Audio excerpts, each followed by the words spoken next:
एक वृत्त जिसका व्यास 40 सेंटीमीटर है और एक जीवा उसकी 20 सेंटीमीटर लंबाई की है, तो इसके संगत छोटे चाप की लंबाई बताइए। देखो,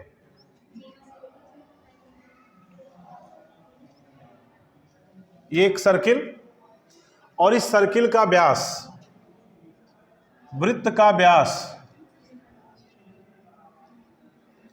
दिया हुआ है 40 सेंटीमीटर। वृत्त का व्यास 40 सेंटीमीटर दिया हुआ है।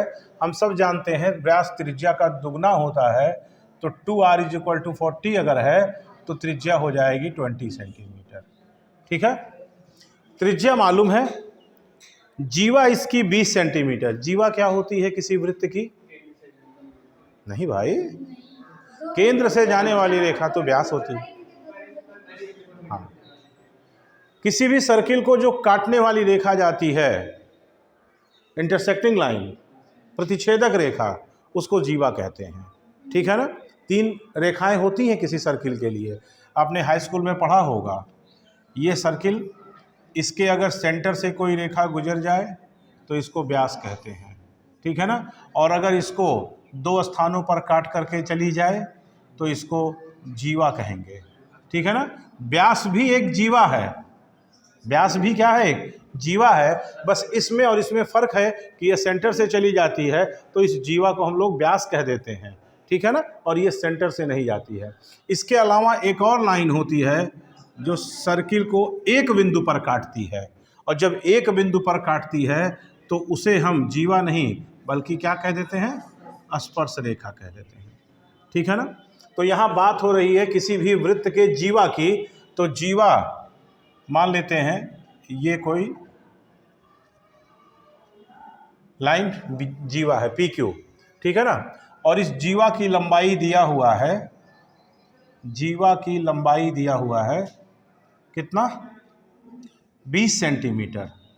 अब देखिए, किसी भी सर्किल को अगर कोई लाइन काटती है तो इस वृत्त के 2 खंड होते हैं, एक दीर्घ वृत्तखंड, एक लघु वृत्तखंड। ठीक है ना। लघु वृत्तखंड, दीर्घ वृत्तखंड पे बहुत सवाल आपने 10th में किया है। ठीक है ना। वृत्त और वृत्तखंड के क्षेत्रफल एक पूरा प्रॉपर चैप्टर है। ठीक है। तो यहाँ पर ये लाइन इसको काट रही है, तो वृत्त के 2 खंड हैं, एक दीर्घ वृत्तखंड है, एक लघु वृत्तखंड है।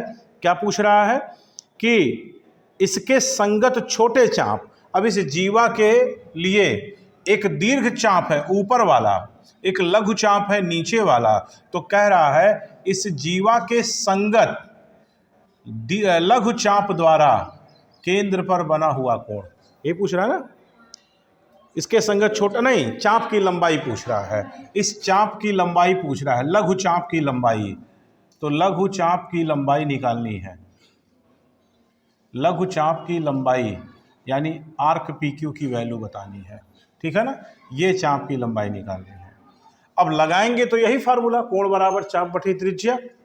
अब चूंकि चाप आपको मालूम करना है तो कोण और त्रिज्या मालूम होनी चाहिए, और कोण और त्रिज्या में अभी जो केवल दिख रहा है हमें त्रिज्या मालूम है, तो कोण पहले मालूम करना पड़ेगा। ठीक है ना। कोण क्या होगा, चलिए मिलाते हैं इनके दोनों सिरों को सेंटर से। तो सेंटर से जब मिलाएंगे और ये बिंदु O है मान लीजिए, तो बताओ भाई ये दोनों दूरियां बराबर होंगी। क्यों बराबर? क्योंकि दोनों ही त्रिज्या होगी। कितने के बराबर? 20। कितने के बराबर? 20। हमें यही कोण चाहिए। कोई बताएगा ये कोण कितना होगा? 60 अंश। क्यों 60 अंश होगा? क्योंकि जीवा भी कितनी है? 20 सेंटीमीटर। और जीवा के 20 सेंटीमीटर होने के कारण ये त्रिभुज OPQ क्या बन जाएगा?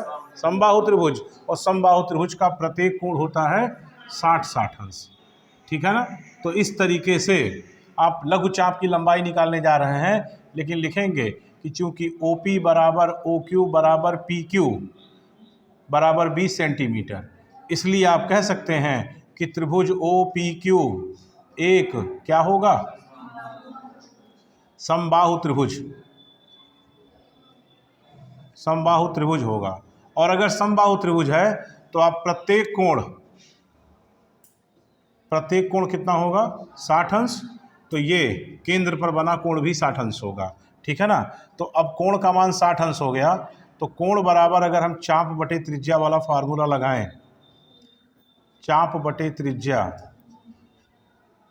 तो कोण की वैल्यू 60 अंश है। इस 60 को डायरेक्ट बताओ रेडियन में क्या लिख सकते हैं? रेडियन में रखना पड़ेगा ना, π/3, 180 अंश पाई रेडियन, एक अंश पाई बटे 180, तो 60 अंश 60 गुणे पाई बटे 180।